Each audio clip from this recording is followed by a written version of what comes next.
Alors dans la Bible, il y a deux testaments. Et dans le Premier Testament, Dieu il est représenté comme un guerrier. Et dans le Nouveau Testament, Dieu il est amour, paix. Pourquoi il y a une si grande différence entre les deux?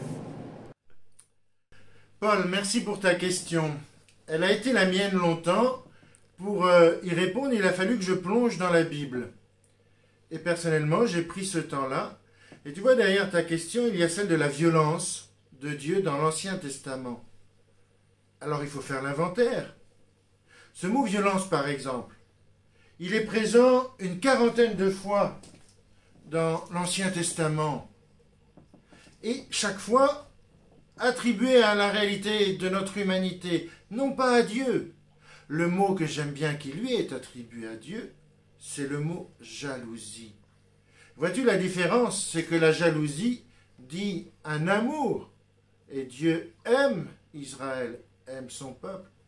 Et c'est à cause de cet amour que parfois certaines attitudes de Dieu nous paraissent violentes. Mais tu vois, si on fait cet inventaire dans l'Ancien Testament, il faut découvrir que Dieu est plein de tendresse. As-tu déjà découvert, chez Isaïe par exemple, ou chez Osée, que Dieu est appelé une mère? Une mère, c'est la tendresse, mais une mère aussi éduque son enfant, le réprimande, pour qu'il grandisse, qu'il devienne libre, qu'il devienne à son tour capable d'aimer. Dieu est cela. Il éveille, éduque, apprend à Israël à aimer. Paul, tu vois, il faut se méfier des apparences.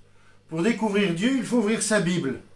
Si tu prends le temps de regarder les images de Dieu dans l'Ancien Testament, fais-en l'inventaire, et de les comparer au Dieu du Nouveau Testament, tu verras qu'il y a l'histoire d'une révélation, d'un Dieu qui se dit tranquillement à nous, qui se révèle, qui se dévoile, parfois difficile à repérer dans notre quotidien.